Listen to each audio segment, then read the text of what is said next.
Penyediaan alat kontrasepsi sudah dilegalkan. Bayangkan. Artinya apa? Mau dibuat. Pertanyaannya yang besar adalah, kemana para kaum mukminin, orang-orang beriman? Berdiam diri kah? Atau kita, mohon maaf, membiarkan? Yang memunculkan itu siapa? Mereka tahu, mereka beriman, mereka Islam, mereka mukmin. Pertanyaannya adalah, tidakkah mereka tahu aturan syariat Islam? Tahu. Artinya apa? Mereka hari ini mencoba membiasakan diri dengan perbuatan dosa besar.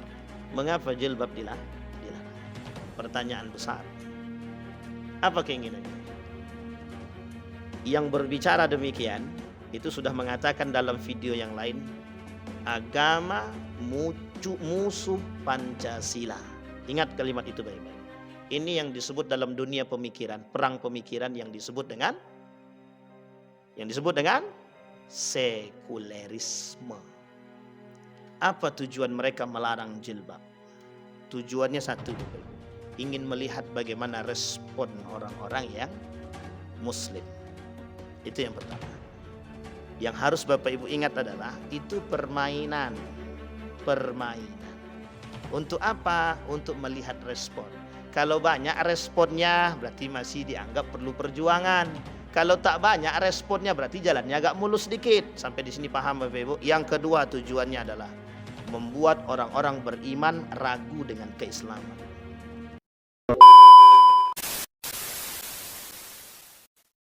Bismillahirrahmanirrahim. Assalamualaikum warahmatullahi wabarakatuh.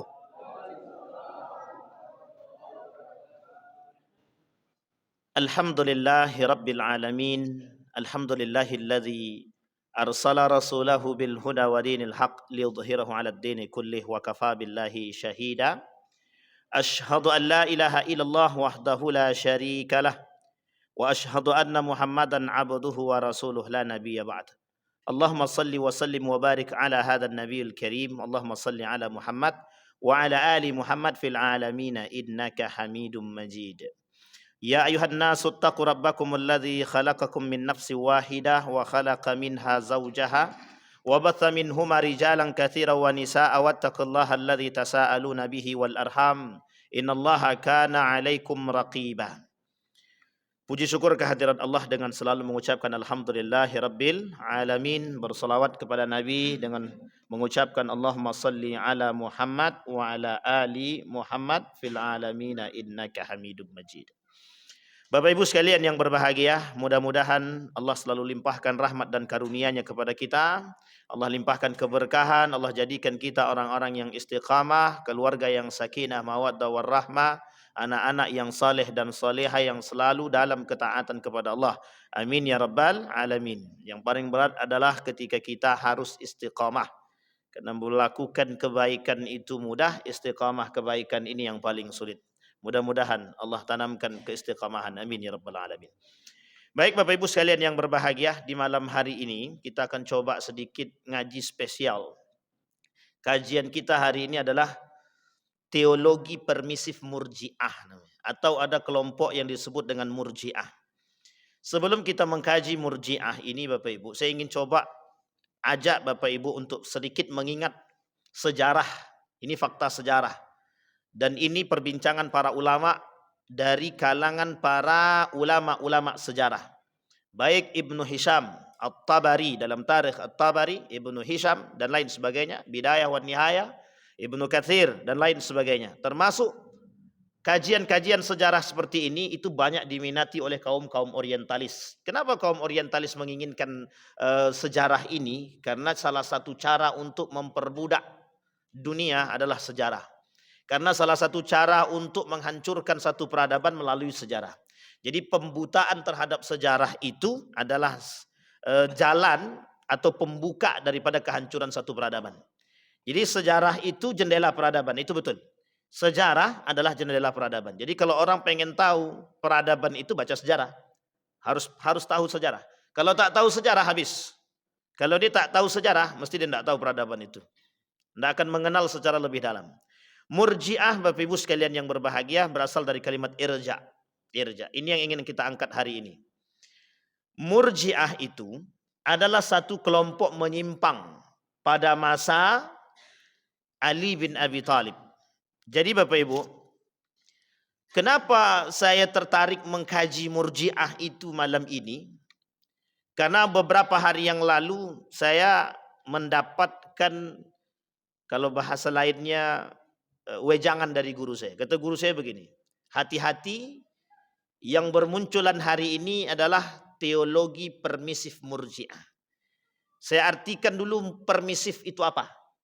Permisif itu dalam bahasa Indonesia artinya menggampangkan, meremehkan. Jadi peremehan, penggampangan, itu artinya permisif. Teologi itu keyakinan. Jadi keyakinan yang diremehkan, yang direndahkan, yang dikucilkan dan dianggap biasa. Kemudian Murji'ah. Apa teologi Murji'ah itu yang diremehkan dan yang direndahkan?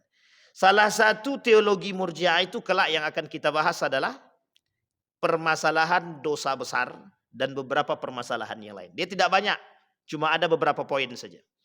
Baik, sekarang kita kaji secara sejarah dulu. Apa itu Murji'ah?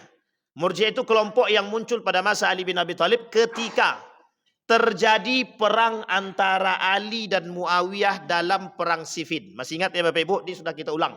Kita mengulang pelajaran kita yang dulu. Sejarah perang Siffin itu antara Ali dan Muawiyah. Muncul dua kelompok sekaligus dan kedua-dua kelompok ini sesat dan menyimpang. Kelompok pertama disebut dengan Khawarij.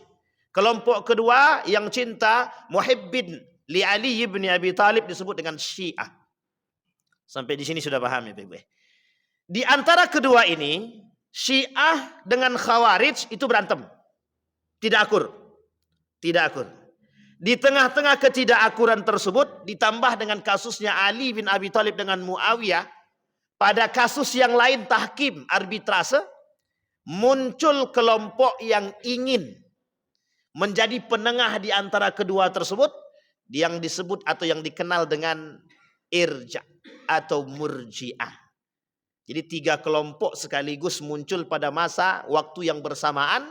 Yang pertama Khawarij, yang kedua Murji'ah, yang ketiga Syiah. Sekarang saya tanya Bapak Ibu, Syiah di Indonesia banyak? Banyak. Khawarij banyak? Di masjid ini itu kajiannya neo Khawarij sudah. Syiah reinkarnasi atau neo Syiah sudah. Hari ini kita bahas neo Murji'ah. Ketiga-tiganya dalam waktu yang bersamaan. Dan Bapak Ibu sekalian yang berbahagia, ketiga-tiga ini itu punya model terstruktur dan tersistem. Dan mengakar dari awal sampai saat ini. Mengakar. Ini yang ingin saya coba angkat Bapak Ibu. Kembali kepada masalah Murji'ah tadi. Murji'ah tadi, itu kelompok itu yang pengen menengahkan perpecahan antara Khawarij dengan Syiah. Khawarij dia mengaku bahwa apa yang dia aku? Tidak ada hukum selain berhukum kepada Allah. Luar itu tak boleh. Jadi yang berhukum selain daripada Allah, salah, kafir. Ali kafir, Muawiyah kafir, Aisyah kafir, sahabat Nabi Zubair ibn Awam kafir, Sa'ad bin Abi Waqqas kafir. Pokoknya kafir semua bagi dia. Nah, tapi tenang Ibu ya. Ini konsep yang terbangun dari mereka takfiri, mengkafirkan. Syiah lain cerita. Syiah punya satu konsep yang berbahaya, satu metode, satu pemahaman yang sangat berbahaya. Apa itu? Taqiyah. Pemahaman dia terhadap Imam 12, politik dia, pendidikan dia, nikah, mut'ah, fikih dan lain sebagainya, termasuk filsafat dia, itu semuanya bisa dia kemukakan di tengah masyarakat dengan bahasa yang lebih santuy dan lebih halus. Konsep ini disebut dengan taqiyah. Dia salah di belakang, di depan tak akan salah. Artinya apa? Dia banyak pembenaran. Taqiyah namanya. Tapi kalau Murji'ah tidak. Murji'ah itu mencari ketenangan, mencari aman. Apa yang mereka miliki? Yang mereka miliki adalah kembalilah kepada hati. Ingat kalimat ini. Kembalilah kepada hati.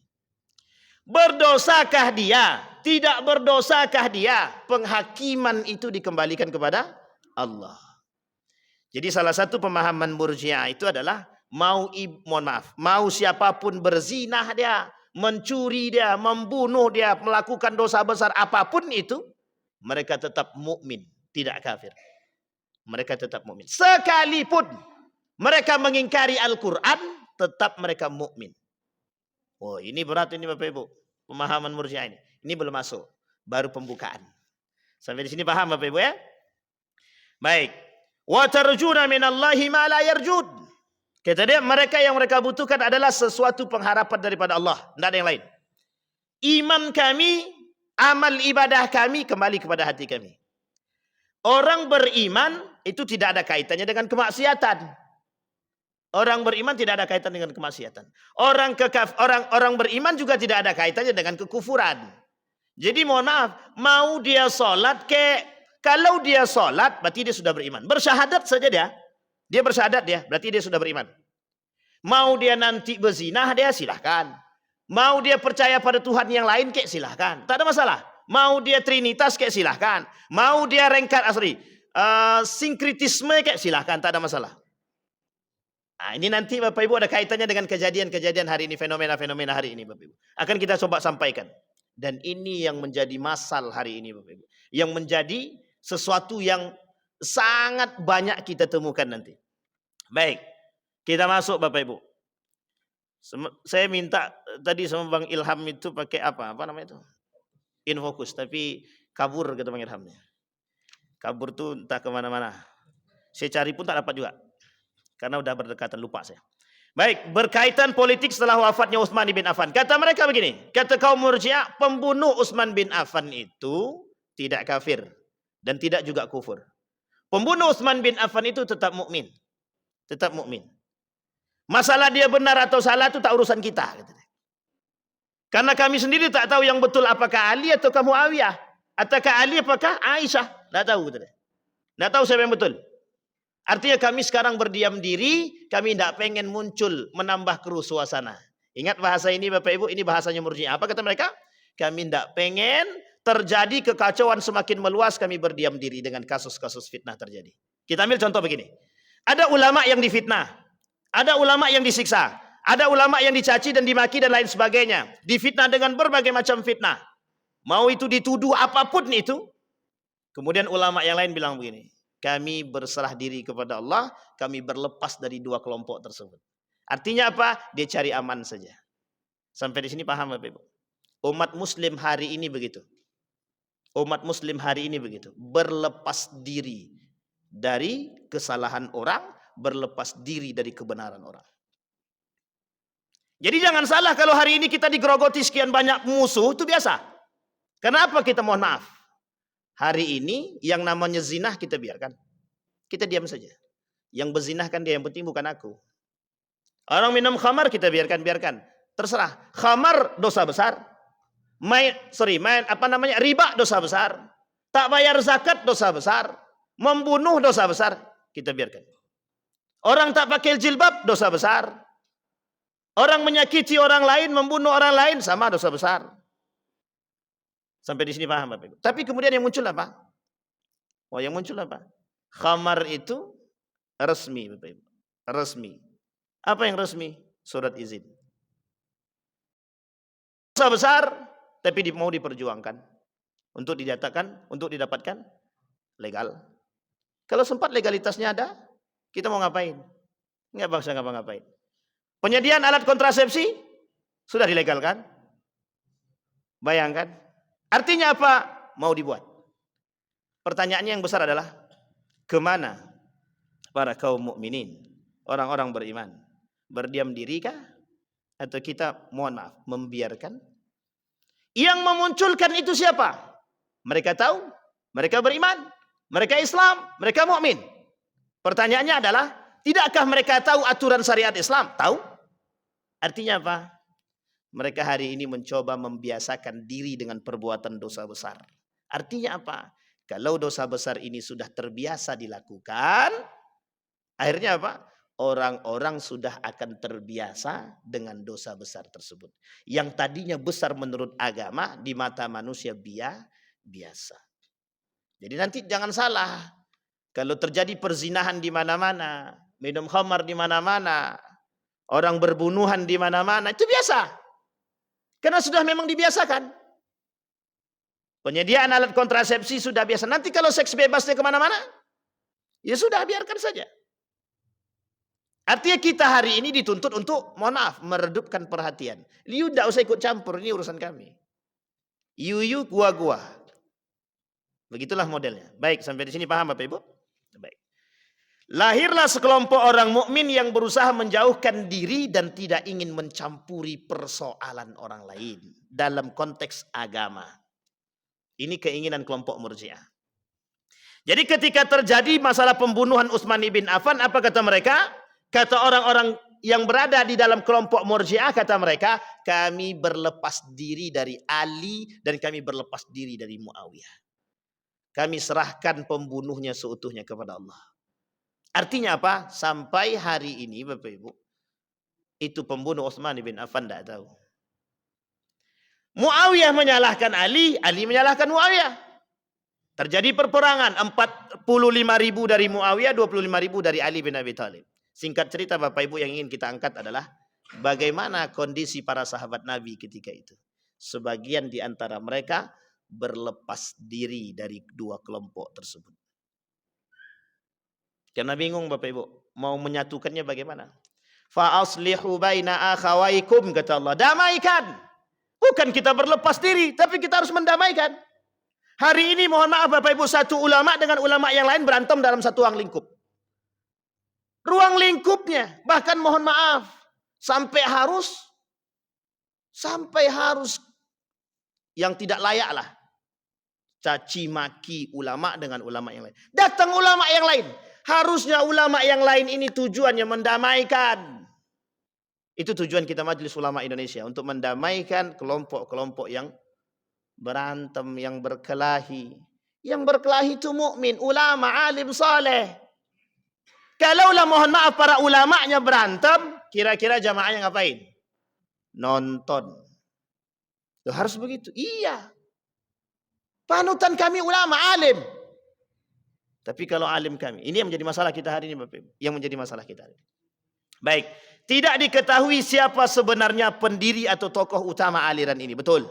Tokoh utamanya sampai hari ini tidak diketahui. Tetapi sebagian para ulama mengatakan ada yang terlibat dalam hal-hal demikian. Beberapa di antara mereka adalah sahabat-sahabat Nabi juga.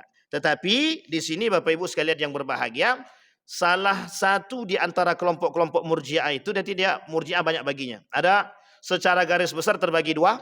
Satu Murji'ah yang disebut dengan sunnah. Yang kedua disebut dengan Murji'ah yang memang layak dipanggil Murji'ah. Nah, sahabat-sahabat Nabi yang tergolong dalam berlepas diri daripada kejadian Utsman bin Affan, Ali bin Abi Thalib itu, dan Muawiyah, mereka disebut dengan Murji'ah sunnah. Artinya mereka tetap berlepas diri, tidak mau terjadi fitnah yang terlalu lebar, tapi kemudian mereka tetap mendoakan di kedua belah pihak saling berbaikan dan berdamai. Ini tidak masuk dalam konteks Murji'ah yang sesat, yang aliran menyimpang. Nah, yang kedua inilah Murji'ah yang layak dipanggil Murji'ah, itu adalah Murji'ah yang tersebut. Yang kedua ini, mereka adalah orang-orang Murji'ah yang satu sisi berlepas diri daripada Islam, berlepas diri daripada kasus-kasus perpecahan yang terjadi pada masa sahabat ketika itu, tetapi di balik itu ada unsur yang lain yang mereka angkat. Nah, nanti Bapak Ibu akan kita lihat teologinya Bapak Ibu. Baik, perkataan Murji'ah memberikan pengertian menangguhkan hukuman perbuatan seseorang sampai di hadapan Tuhan. Ini yang tadi saya sampaikan, kalau ada pelaku dosa besar kita tak boleh menghakimi dia kafir atau kufur. Misal. Ada orang musyrik. Orang dia menyembah selain daripada Allah. Dia Islam, tapi dia tak menyembah selain daripada Allah. Dia menyembah juga selain daripada Allah. Dia dua yang disembah. Itu harusnya musyrik. Itu bisa dihukumi kufur. Tapi kata kaum Murji'ah tidak. Itu tetap beriman. Yang penting dia bersyahadat. Asyhadu an la ilaha illallah wa asyhadu anna Muhammad Rasulullah. Mau batal ke syahadat dia atau tidak, tetap dia masih beriman. Asal sudah bersyahadat. Nah, ini agak berat nih Bapak Ibu. Nanti kita coba lihat Bapak Ibu. Memberikan pengharapan bagi orang yang melakukan dosa besar tidak dihukumi kafir. Masih mempunyai harapan pengampunan. Betul. Ini kalau pengharapan pengampunan itu semua Pak. Syiah juga begitu. Asal bertobat saja mereka, kemudian kembali kepada jalan yang lurus, aman, tak ada masalah. Tetapi yang menjadi masalah adalah ketika mereka melakukan dosa besar, dianggap hal yang biasa. Hal-hal yang melatar belakangi kehadiran Murji'ah, pertentangan antara orang-orang Syiah dan Khawarij sudah kita sampaikan. Baik, pokok-pokok ajaran. Nah ini dia Bapak Ibu, pokok-pokok ajaran aliran Murji'ah. Iman hanya pengakuan dalam hati. Jadi mohon maaf Bapak Ibu, ini kasusnya langsung saya tembak aja. Kalau ada orang mengucapkan selamat Natal, itu tak ada masalah. Kata kaum Murji'ah tak ada masalah. Yang penting hati dia bersyahadat. Ini Bapak Ibu yang melatar belakangi kenapa mereka menolak fatwa Majelis Ulama Indonesia tentang pengharaman itu. Kira-kira Murji'ah baru apa tidak? Lebih bahaya pula nanti dikiranya mengatakan mereka Murji'ah pula. Tapi begitu Bapak Ibu. Alasannya cuma satu, yang penting hati kami. Hati kami tidak beriman kepada mereka. Hati kami beriman kepada Allah. Lisan kami saja. Ini bahaya Pak Ibu. Bahaya, sangat berbahaya. Kemarin kita sudah berbahaya dengan Khawarij. Kita kemudian sudah berbahaya dengan Syiah. Berbahaya dengan kaum munafik. Semua itu munafik juga. Tapi sekarang muncul. Namanya Murji'ah. Sama Pak. Sama-sama berbahayanya. Ketiga kelompok ini itu mengakar. Pola pikir mereka mengakar. Gaya berpikir mereka mengakar dan merusak. Sangat merusak. Kata guru saya pertanyaannya begini. Kemana mereka, akal mereka, iman mereka yang berani mengatakan bahwa pelarangan jilbab bagi orang-orang, kata dia. Mereka sudah menjadikan orang-orang dengan bahasa mereka itu meminta orang-orang mengamini apa yang mereka buat. Ingin apa? Ingin tampak bagus, ingin tampak benar, ingin tampak menjadi seorang pahlawan, nasionalis, tapi ternyata menghancurkan nilai-nilai agama. Oh sudah minta maaf betul, tak ada masalah. Permaafannya diterima. Masalahnya adalah setelah itu Bapak Ibu. Pola pikir masyarakat sudah dirusak dengan gaya berpikir mereka. Ketika orang menganggap jilbab hal biasa, mohon maaf Bapak Ibu, orang nanti sudah akan mulai terbiasa tidak berjilbab kembali. Hari ini orang sudah berjilbab mulai. Malu orang keluar rumah tanpa jilbab hari ini. Tapi ketika muncul hal demikian, apa yang terjadi? Kenapa mereka melarang jilbab? Apa masalahnya? Tidakkah ada orang-orang di situ yang mengerti tentang agama? Mereka semua mengerti agama. Baik, Bapak. Hukum segala perbuatan manusia ditangguhkan sampai hari akhir kelak. Orang-orang yang berbuat dosa besar tidak dihukumi kafir tapi masih mukmin selama ia mengakui dua kalimat syahadat. Baik, konsekuensi ajaran tersebut melahirkan pendapat-pendapat. Satu, keimanan merupakan pokok ajaran, sedangkan amal suatu hal yang nomor dua. Jadi amal ibadah itu nomor dua. Yang penting dulu apa? Iman. Jadi setelah itu terserah. Yang penting iman dalam hati. Setelah itu Bapak Ibu mohon maaf, mereka mengatakan nak buat maksiat buatlah, nak berzina berzinalah, pokoknya tak ada masalah. Bagi mereka tidak ada masalah. Pokoknya nanti hukumnya ditangguhkan di hari kiamat. Biarlah Allah yang menghakimi. Sama Pak. Nanti kalau ada pencuri di rumah kita, biarkan sajalah Allah yang menghakimi dia. Sampai di sini paham ya Bapak Ibu. Ini berat ini Bapak Ibu. Ini kaitannya mohon maaf, ini kaitannya dengan cuci otak nih Bapak Ibu. Ini kaitannya dengan cuci otak. Nanti kita sampaikan. Memberi ruang lingkup yang lebih luas pada umat Islam, ajaran ini mengaburkan identitas keimanan seseorang. Padahal agama merupakan misi untuk membina kepribadian seseorang. Jelas Bapak Ibu? Jelas. Orang yang berbuat dosa besar masih tetap mempunyai harapan memperoleh rahmat. Ia masih mukmin dan tidak kafir.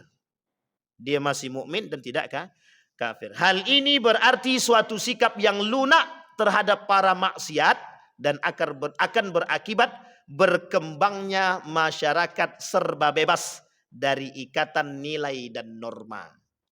Artinya hari ini Bapak Ibu, yang mengikat itu bukan nilai agama, tapi yang mengikat itu undang-undang. Sampai sini paham Bapak Ibu? Menurut Harut Nasution, menunda hukuman atas Ali, Muawiyah, Amr bin As dan Abu Musa al-Ash'ari yang terlibat dalam tahkim dan menyerahkan kepada Allah di hari kiamat, kelompok Murji'ah. Menyerahkan keputusan kepada Allah atas orang muslim yang berdosa besar. Meletakkan pentingnya iman daripada amal. Jadi amal soleh itu tak baik. Penting iman saja. Pasti masuk surga. Orang yang mati tanpa beramal soleh tetap masuk surga. Bagi Murji'ah. Memberikan pengharapan kepada muslim yang berdosa besar untuk memperoleh ampunan Allah. Metode berfikir dalam aliran Murji'ah. Sikap netral. Paham netral. Yakni memilih bersikap diam dan menahan diri agar tidak mencampuri fitnah yang menimbulkan kehancuran umat Islam. Mereka menyerahkan persoalan itu seutuhnya kepada Allah. Menunda masalah siksaan seseorang di tangan Tuhan. Yakni jika Tuhan mau memaafkan, alhamdulillah. Kalau Tuhan tidak memaafkan, ya sudah. Sampai di sini paham ya? Dia akan langsung masuk surga. Jika sebaliknya, maka akan disiksa sesuai dengan dosanya. Nah, ini Bapak Ibu. Tokoh-tokoh aliran dalam Murji'ah. Pemimpin utama mazhab Murji'ah ialah Hasan bin Bilal Al-Muzni. Meskipun masih dalam perdebatan para ulama. Abu Salat As-Samman dan Dirar ibn Umar. Pada masa Bani Umayyah telah muncul sebuah syair yang terkenal tentang i'tikad dan keyakinan Murji'ah yang diubah oleh Tsabitil Qatnah. Dari segi politik, Murji'ah sangat menguntungkan pada masa kekhalifahan Bani Umayyah. Dogma mereka dapat mencegah pemberontakan terhadap pemerintah. Saya ulangi Bapak Ibu, ini penting. Murji'ah sangat menguntungkan pada khalifah semasa Bani Umayyah. Karena masa Bani Umayyah itu mulai bermunculan Bapak Ibu, orang-orang yang cinta kekuasaan, cinta jabatan, nepotisme baru muncul. Kita urai. Saya tak katakan itu peletakan batu pertama ya Bapak Ibu ya, tapi kita urai. Di mana letaknya nepotisme itu? Ketika sistem yang tadinya, mohon maaf, Nabi, kemudian Khulafaur Rasyidin masih ada musyawarah. Masa Muawiyah hilang musyawarah. Musyawarah itu lenyap. Sistem khilafah lenyap. Muncul sistem apa? Dinasti kekerajaan. Kira-kira kalau sistemnya dinasti itu kira-kira turun-temurun atau ganti? Turun-temurun. Akhirnya siapa yang melakukan demikian? Muawiyah. Yang kemudian mohon maaf, mereka mengingkari janji yang harusnya ketika Hasan meninggal, kemudian masa jabatan Muawiyah selesai, harus dikembalikan kepada Dewan Syura atau dalam konteks musyawarah. Tapi kemudian apa yang dilakukan oleh Muawiyah bin Abi Sufyan? Dia angkat anaknya Yazid bin Muawiyah untuk jadi pemimpin. Dinasti ini itu bermula melakukan sistem kerajaan. Sampai di sini paham Bapak Ibu? Baik. Kenapa kok menguntungkan? Ya sangat menguntungkan. Kaum Murji'ah ketika itu, mohon maaf, mereka masuk ke dalam kelompok-kelompok tersebut, pemerintahan. Hari ini begitu Bapak Ibu. Hari ini begitu. Orang-orang yang mohon maaf acuh dengan agama, tapi mereka mencari keuntungan dari agama. Mereka jual agama sebagai mohon maaf tameng diri mereka. Ketika mereka masuk ke dalam aturan pemerintahan, bisakah gigi mereka berbicara? Pertanyaannya adalah, bisakah mereka mengharamkan khamar? Bisakah mereka mengharamkan riba? Bisakah mereka mengharamkan nikah beda agama? Bisakah mereka mengharamkan child free? Bisakah mereka mengharamkan pelarangan jilbab? Bisakah mereka mengharamkan perzinahan? Bisakah mereka mengatakan orang-orang yang tidak membayar zakat bisa keluar iman, batal syahadat? Tidak bisa Pak. Tidak bisa. Bisakah mereka mengatakan suap itu haram? Tidak bisa. Sulit Pak. Sulit. Karena apa? Pemahaman kaum Murji'ah cuma satu. Orang yang melakukan dosa besar itu ditangguhkan di hari kiamat kepada Allah. Jadi apa? Mau selaras antara iman dengan perbuatan atau tidak, itu tak urusan. Mau yang penting aku sholat, yang penting aku iman, yang penting aku syahadat. Mau nanti mereka umat muslim mau ada yang berzinah dia, mencuri dia, mau suap dia, mau korupsi dia, silahkan, tak ada masalah. Sampai di sini paham Bapak Ibu. Makanya mohon maaf Bapak Ibu, hari ini permasalahan suap dan korupsi Ada yang berani mengatakan haram dari mereka yang sudah tergabung? Tidak ada. Kenapa? Pelaku. Karena nanti kalaupun salah kami kan tinggal taubat. Artinya wujud dari peremehan daripada sebuah syariat Islam. Ini yang berat Bapak Ibu. Beratnya itu di situ. Akhirnya apa? Mohon maaf. Masyarakat tercuci otaknya dengan begitu. Kata Ustadz itu begitu, tidak ada masalah. Yang penting kan iman itu kepada hati kami masing-masing. Hari ini begitu Pak. Hari ini begitu. Kami mengucapkan selamat Natal itu cuma di lisan Ustaz. Di hati kami tidak. Hati kami tetap beriman kepada Allah. Na'udzubillahi min dzalik. Kita usut satu-satu. Mengapa jilbab dilarang? Kita usut satu-satu Pak.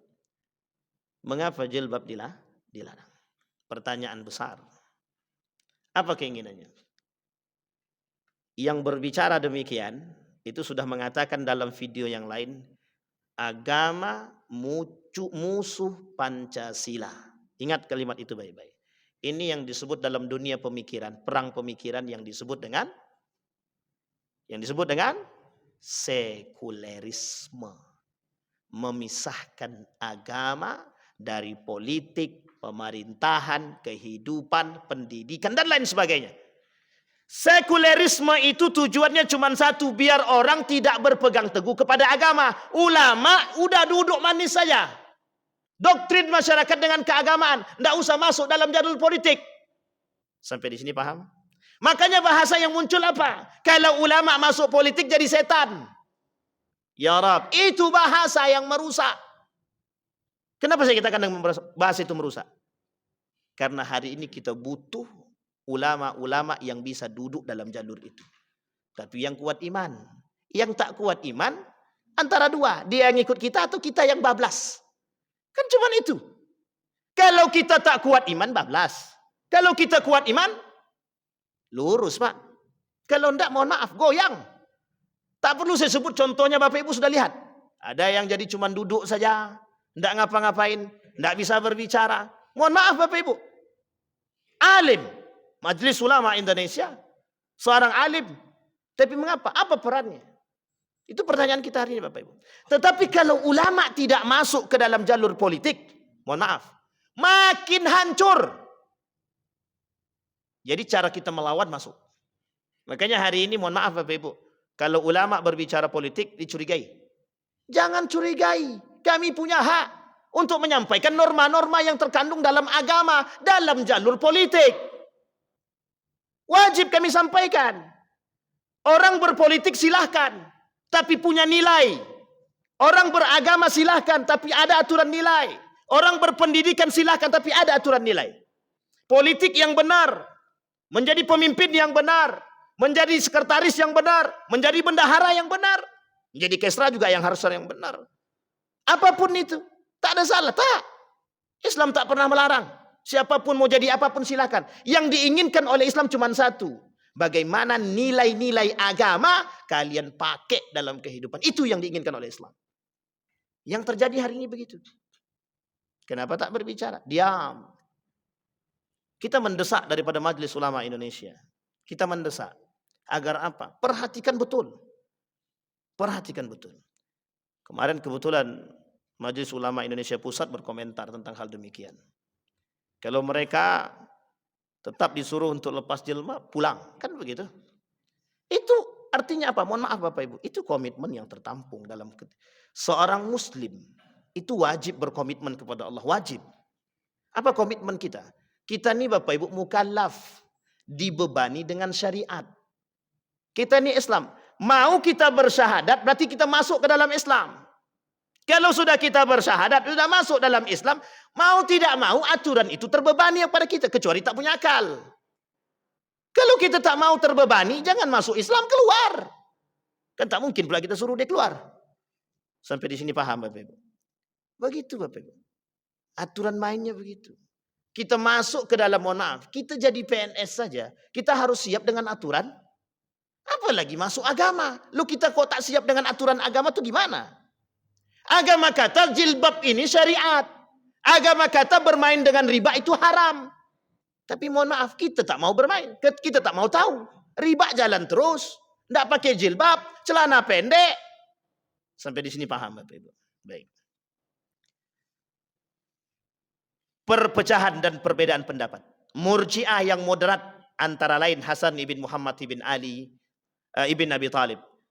Antara lain berpendapat walau bagaimanapun besar dosanya, kemungkinan pengampunan Tuhan masih ada betul. Sekalipun orang-orang itu melakukan dosa besar Bapak Ibu, tetap kalau dia bertobat kepada Allah, mesti Allah ampunkan. Ini yang disebut dengan murji'ah sunnah tadi. Dan yang ekstrim antara lain adalah berpendapat sekalipun orang menyatakan dirinya musyrik, maka ia tidak dihukumi kafir. Nah, ini yang paling berbahaya. Yang paling berbahaya begitu. Ada orang yang mengingkari sunnah Nabi. Ada orang yang mengingkari syariat Islam. Pertanyaannya adalah apa hukumnya bagi mereka yang mengingkari? Harusnya kufur. Harusnya kufur. Orang yang mengingkari ayat Al-Quran hukumnya apa? Kufur. Kita pernah katakan di masjid ini Bapak Ibu. Cerita di dalam Al-Quran itu benar apa salah? Kalau begitu kan aman semua, pasti jawabannya benar. Tapi kira-kira kalau jawabannya cerita di dalam Al-Quran itu bukan masalah benar atau salahnya, yang penting bagaimana mengambil hikmahnya. Betul apa salah? Ragu balik kan? Cerita di dalam Al-Quran bukan permasalahan betul atau salahnya. Tapi bagaimana cara kita memetik hikmahnya. Betul apa salah? Salah Pak. Kalau begitu mesti ragu orang. Tapi kalau kita katakan benar atau salah cerita dalam Al-Quran, mesti jawabannya semuanya betul. Bahasa yang dipakai oleh mereka adalah yang nomor 2. Bukan permasalahan benar cerita di dalam Al-Quran, tapi bagaimana cara kita mengambil hikmah di dalam Al-Quran. Itu bahasa sesat.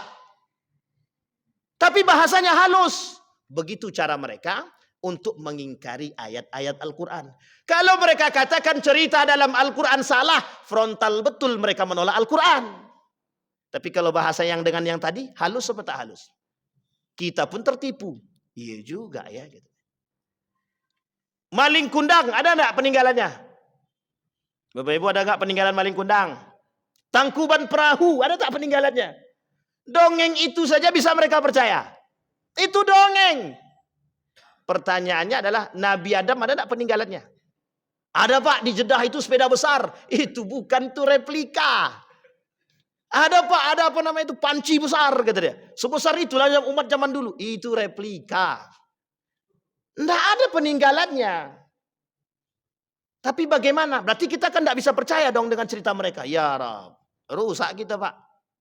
Cerita di dalam Al-Quran tentang para anbiya itu enggak bisa kita cari dengan akal Pak. Enggak semuanya bisa kita terima dengan akal. Karena kita tak sampai menempuh pada masa Adam, pada masa Ibrahim dan lain sebagainya ke atas itu. Itu sulit untuk kita. Nabi Syed, apa kita tahu? Tahu pun tidak. Cerita Nabi Syed aja kita tak tahu kadang-kadang. Dan saya yakin tidak semua kita tahu tentang cerita Nabi Syed. Artinya apa Bapak Ibu sekalian yang berbahagia? Cara mereka merusak pola pikir kita begitu Bapak Ibu. Hari ini kita dibuat begitu. Dibuat linglung. Maka muncul kelompok ketika itu yang disebut dengan syakak namanya. Syakak. Artinya apa? Kelompok yang ragu-ragu dengan nilai agama. Nah, coba bayangkan. Yang diinginkan oleh mereka itu. Kelompok Yahudi pengennya kita ini ragu dengan agama Islam. Kelompok Nasrani, mohon maaf, yang misionaris pengennya kita itu ragu dengan agama Islam. Balik ke agama dia. Kurang juga Pak. Tapi pertanyaannya adalah, masih juga kita berantem juga lagi. Ulamanya berantem, sudah masyarakatnya dalam keadaan genting. Ulamanya masih bisa berantem dia sama dia. Na'udzubillahi min dzalik ya Rab. Terakhir Bapak Ibu. Terakhir poin PowerPoint-nya maksud saya. Yang lainnya belum selesai, ini baru PowerPoint-nya. Maka Bapak Ibu kata Syarastani membagi kelompok Murji'ah itu kepada 4. Yang pertama ada yang disebut dengan Murji'ah Khawarij. Yang kedua Murji'ah Qadariyah. Yang ketiga Murji'ah Jabariyah. Yang keempat Murji'ah Sunni. Artinya yang sunnah tadi. 3 di atasnya Bapak Ibu dianggap sesat oleh para ulama, dianggap menyimpang. Yang terakhir yang sunni itu tidak dianggap menyimpang. Khawarij kita tahu Bapak Ibu bagaimana yang diambil dari Khawarij itu bukan apanya, bukan cara ibadahnya, Tapi yang diambil dari Khawarij gaya berfikirnya. Artinya apa kafir? Saking ekstrimnya begitu. Saking ekstrimnya begitu. Khawarij itu ada satu kelompok lagi selain daripada tiga yang Murji'ah, kemudian Khawarij dan Syiah, satu kelompok lagi namanya Mu'tazilah. Kalau ada waktu lain waktu kita coba kaji juga. Karena Mu'tazilah itu juga lebih tidak juga sama-sama berbahaya juga daripada Murji'ah. Jadi 4 golongan itu Bapak Ibu, 4 kelompok tersebut memang harus kita wanti-wanti. Yang hari ini nampak cuma Syiah dan Khawarij atau bahasa lainnya Neo Khawarij. Neo Khawarij itu orang-orang yang suka mentakfirkan orang lain. Dan itu mohon maaf Bapak Ibu biayanya besar, dananya besar. Syiah juga sama, dananya besar. Mereka punya dana. Masalahnya Murji'ah yang tak punya dana. Murji'ah ini nggak punya dana, maka salah satu caranya adalah cari dana. Bagaimana cara cari dananya? Gabung. Kaburkan agama, kaburkan nilai-nilai agama. Dari situ baru dapat duit. Sampai di sini paham Bapak Ibu? Baik. Dipilihlah ketika kampanye cari ustadz. Mana ustadznya? Nah, nanti pas ditanya masalah suap halal apa haram, jawabannya langsung diplomasi. Nah, itu namanya sama Pak, mohon maaf sama. Kalau ada ustadz yang begitu, nah, itu perlu diwanti-wanti itu. Tolong disampaikan sama beliau, nasihati. Artinya iya Bapak Ibu. Artinya apa yang mereka perjualbelikan apa? Agama. Mereka bersembunyi di balik tameng agama. Sampai di sini paham Bapak Ibu? Nah, sekarang kita kuliti Bapak Ibu. Yang pertama Bapak Ibu, permasalahan jilbab yang lagi hangat. Apa tujuan mereka melarang jilbab? Tujuannya satu Bapak Ibu. Ingin melihat bagaimana respon orang-orang yang muslim. Itu yang pertama. Yang harus Bapak Ibu ingat adalah itu permainan. Permainan. Untuk apa? Untuk melihat respon. Kalau banyak responnya berarti masih dianggap perlu perjuangan. Kalau tak banyak responnya berarti jalannya agak mulus sedikit. Sampai di sini paham Bapak Ibu? Yang kedua tujuannya adalah membuat orang-orang beriman ragu dengan keislaman. Sekarang Bapak Ibu saya tanya, lebih pilih undang-undang atau pilih agama? Kalau pertanyaannya seperti ini Bapak Ibu, itu dituduh membenturkan antara agama dengan undang-undang. Betul apa salah? Sekarang begini Bapak Ibu, yang harus kita tinggikan itu, mohon maaf, ketika undang-undang bertentangan dengan nilai agama, kita ikut yang mana? Kita ikut yang mana? Saya tanya Bapak Ibu harus jawab, harus berani jawab. Ketika undang-undang bertentangan dengan nilai agama, kira-kira kita ikut yang mana? Kita harus ikut agama. Agama tak mungkin bertentangan dengan akal. Agama itu pengennya ke perdamaian, kesejahteraan. Itu agama, tidak mungkin meleset Tuhan itu. Yang meleset itu akal manusia. Kalau bertentangan hukum adat dengan agama, yang diambil hukum agama. Kalau hukum adat yang kita ambil, kita sedang meremehkan agama. Kalau hukum undang-undang lebih tinggi daripada hukum agama, mohon maaf. Kira-kira salahkah atau tak salahkah? Kalau hukum undang-undang melegalkan, mohon maaf, nikah beda agama, kira-kira agama melarang apa? Kalau kita ikut hukum undang-undang, mohon maaf, kita salah Pak. Dalam agama kita, itu hukum nikah beda agama sudah haram. Tapi jangan kemudian bermunculan orang-orang yang mengatakan hukum nikah beda agama itu masih debatable, perdebatan para ulama. Pertanyaan kita adalah, orang yang mohon maaf ketika disampaikan permasalahan perdebatan jadi ragu apa tidak? Nabung di bank konvensional itu tidak haram tuh dong. Bunga bank itu biasa. Kira-kira ragu enggak? Muncul ulama yang mengatakan bunga bank itu tidak haram. Majelis Ulama Indonesia fatwanya jelas mengatakan haram. Tapi muncul orang-orang, mohon maaf, yang ingin melegalkan riba. Coba bayangkan Pak, pengaruh tulisan. Ketika dipajang di mana itu? Daerah mana? Hang Tuah itu. Apa namanya itu? Riba, tapi ya kemudian ada gambar api menyala, ada ancaman Allah dengan ayat Al-Quran begitu kan. Itu saja udah banyak yang takut Pak. Banyak yang takut. Apa kata mereka? Apa kata beliau? Ada salah seorang pemuka itu tanya sama bank konvensional itu. Wah, banyak orang yang narik uangnya dari bank Pak. Takut mereka katanya. Itu cuman gambar saja itu. Kayaknya gambar lebih berdampak daripada ceramah gitu. Jadi besok lain kali yang tidak bayar zakat, rumah habis, hangus, bangkrut begitu. Oke, kira-kira orang kayaknya bayar zakat semua itu. Nah, hari ini kan begitu. Kenapa umat muslim lemah? Katanya bahasanya, kenapa umat muslim lemah hari ini? Karena ekonominya lemah. Kenapa ekonominya lemah? Karena orang tak beriman, kata dia. Pertanyaannya adalah, siapa yang membuat kita tak beriman? Diri kita sendiri. Apa penyebabnya? Hubud dunia, cinta dunia, kata dia. Maka kata Zainuddin MZ itu penyakit umat muslim sekarang itu satu.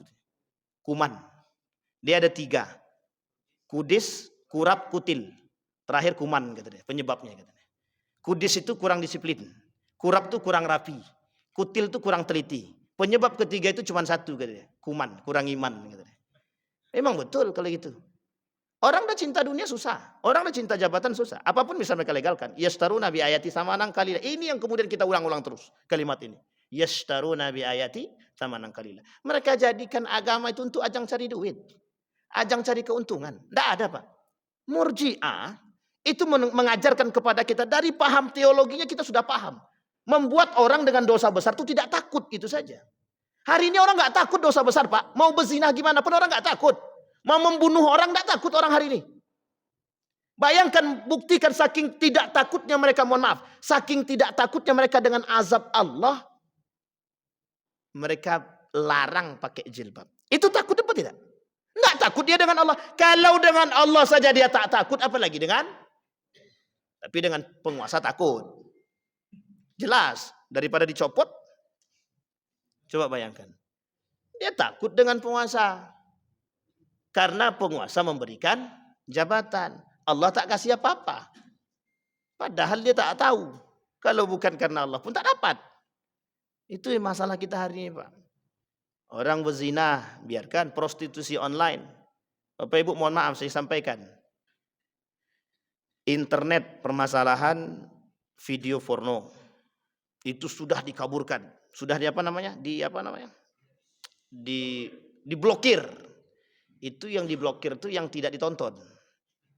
Yang ditonton, cobalah. Mereka blokir tapi mereka kasih kunci untuk buka.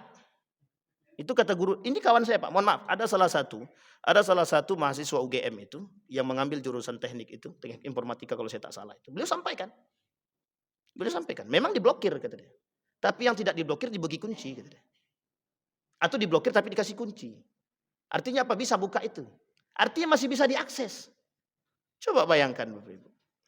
Prostitusi doli ditutup. Di semua tempat ditutup. Yang dibuka apa? Online. Masa tidak bisa menutup itu? Prostitusi online di mana-mana ada. Nah, coba bayangkan, Bapak Ibu. Maka yang terkenal itu memang ayam kampus, gitu ya kan? Cari ayam kampus. Sampai di sini paham, Bapak Ibu. Orang tak takut lagi dengan zina.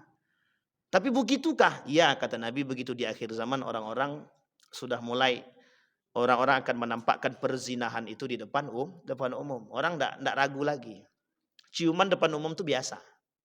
Ciuman, pelukan gitu. Memang tidak berhubungan badan, tapi lebih daripada itu yang lain mereka buat. Di dunia Eropa sudah biasa hal begitu. Nah, itu yang mau mereka bawa ke sini. Jadi yang di Eropa itu mau dibawa ke sini biar tahu orang kebebasan berpikir itu. Biar orang tahu kebebasan dalam bergerak itu. Jadi akhirnya apa? Mereka bebas melakukan hal-hal yang mereka, mohon maaf, keluar daripada jalur syariat Islam. Itu yang pertama. Yang kedua, Bapak Ibu, ketersediaan alat kontrasepsi, SKPP. Mohon maaf Bapak Ibu, kita ingin mengatakan kepada kita semua, tolong Bapak Ibu perhatikan baik-baik. Baca betul-betul. Ini menjadi masalah bagi kita hari ini, Bapak Ibu. Apa masalahnya? Sedang yang tidak di SK-kan saja, orang jual beli alat kontrasepsi bebas. Mohon maaf, Bapak Ibu datang ke Indomaret dan Alfamart. Ada anak jualan, terlalu vulgar pula kalau disebut, tapi tak apalah. Alat kontrasepsi kan gitu. Dijual enggak tuh? Bukan dijual lagi di Pejeng. Suatu ketika, mohon maaf Bapak Ibu, saya pergi dengan anak-anak. Itu masih ingat betul, saya masuk dalam itu. Kemudian ada anak-anak ikut dari belakang. Tapi bukan anak-anak saya, orang-orang lain masuk. Apa dia kata sama bapak ibunya? Bu, saya mau beli permen itu, kata dia. Astagfirullah. Saya diam saja. Malu nak jawab. Tapi kemudian orang tuanya paham, itu bukan permen nak, kata dia. Cuma tak dilanjutkan. Jangan lagi cari yang permen yang lain aja, kata Bapak Ibu. Coba bayangkan Bapak Ibu.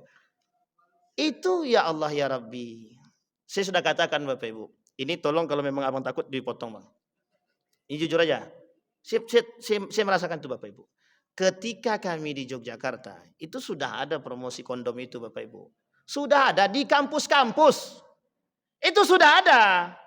Mereka sudah ada itu, sudah lakukan itu. Apa bahasanya kalau turun ke kampus-kampus itu apa namanya? Sosialisasi. Sudah mereka lakukan sosialisasi. Sex education itu, edukasi pendidikan seks itu mau mereka buat itu sudah lama. Baru sekarang saja bermunculan. Itu sudah dari tahun 2015, 16, 17. Banyak yang protes. Dan pendidikan seks itu mau mereka buat di kelas berapa? SMP, SMA. Bapak Ibu boleh cek anak-anak kedokteran. Coba tanya baik-baik. Bagaimana beratnya menahan hawa nafsu itu ketika, mohon maaf, pelajarannya tentang reproduksi. Berat Bapak Ibu. Kalau tak kuat iman goyang. Pulang dari situ dicarinya. Dibuatnya Bapak Ibu. Na'udzubillahi min dzalik. Hati-hati Bapak Ibu. Sekarang tambah mohon maaf. Diberikan kebebasan melalui jalur itu. Artinya apa? Dulu gagal. Dulu mau dibuat satu aturan dalam, kalau saya tak salah, dalam peraturan pendidikan itu yang disebut dengan zina itu kalau mereka berhubungan badan tidak suka sama suka. Kalau suka sama suka itu tak zina kata dia. Mak, saya bilang ini ya Rab, itu nyata Pak, itu keluar di berita. Mohon maaf kalau saya tak salah masih pada masa Menteri Pendidikan itu. Kalau saya tak salah itu.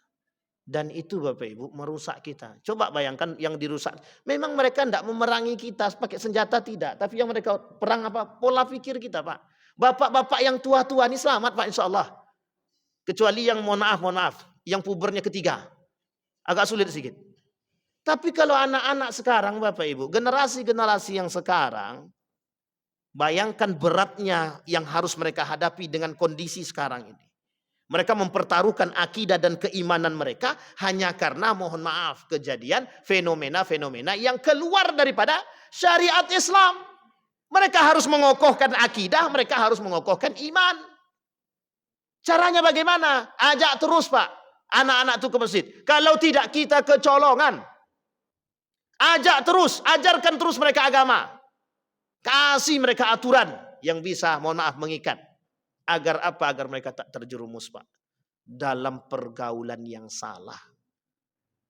Kata guru saya, dengan bermunculannya hal demikian, kata dia.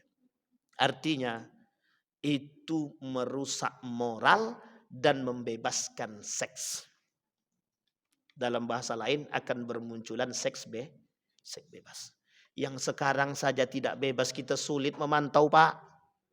Saya pernah keluar subuh di bulan Ramadan tuh Pak, mau kajian kalau saya tak salah di Masjid Nurul Yakin itu. Keluar dari rumah habis makan sahur kan mau ke masjid tuh. Itu laki-laki perempuan boncengan saya yakin belum nikah itu. Itu boncengan mohon maaf, itu seperti apa itu? Seperti yang sudah menikah. Ya Allah ya Rabbi, nak ditegur takut, tak ditegur takut juga. Akhirnya kita tegur Pak. Kita tegur. Tegur dengan baik-baik. Ketika sudah dekat dengan masjid baru kita tegur. Saya bilang tak selayaknya kalian begitu. Baik-baik sajalah. Jawabannya awalnya mengeras. Apa kata dia? Ini kan urusan kami Pak. Kata dia. Anak muda berbicara dengan yang lebih tua begitu. Ini kan urusan kami. Kata dia. Bukan urusan Bapak. Memang lembut sih. Tapi sebenarnya gemetar juga badan dibuatnya. Paham maksud saya Bapak Ibu ya. Artinya begitu Bapak Ibu. Saya berharap kepada kita semua Bapak Ibu memperhatikan hal demikian. Murji'ah itu meremehkan dosa besar. Menangguhkan para pelakunya kepada Allah. Mohon maaf Bapak Ibu, secara tersirat, secara makna mungkin dianggap orang benar. Tapi itu salah Bapak Ibu. Salah. Dosa besar itu bisa dihakimi kafir ataupun kufur pelakunya. Orang yang melakukan dosa besar kata Imam Al-Baihaqi bisa terjerumus dalam kekufuran. Terutama permasalahan syirik. Terutama masalah menduakan Tuhan. Terutama masalah dengan orang-orang yang mohon maaf tidak mengakui keberadaan Allah. Mereka tak percaya dengan rukun iman. Mereka tak percaya dengan rukun Islam. Tapi mereka bersyahadat. Na'udzubillahi min dzalik. Saya kira itu saja Bapak Ibu. Mudah-mudahan ada manfaatnya bagi kita semua. Mudah-mudahan dengan apa yang kita sampaikan ini kita bisa semakin cerah dan terang. Nanti kalau ada fenomena-fenomena yang lain tidak usah kaget. Dan itu sudah menjadi sebuah proyek. Sampai di sini paham Bapak Ibu? Saya kira itu saja, mudah-mudahan bermanfaat bagi kita semua. Fa'tabiru ya ulil absar la'allakum tuflihun. Assalamualaikum warahmatullahi wabarakatuh.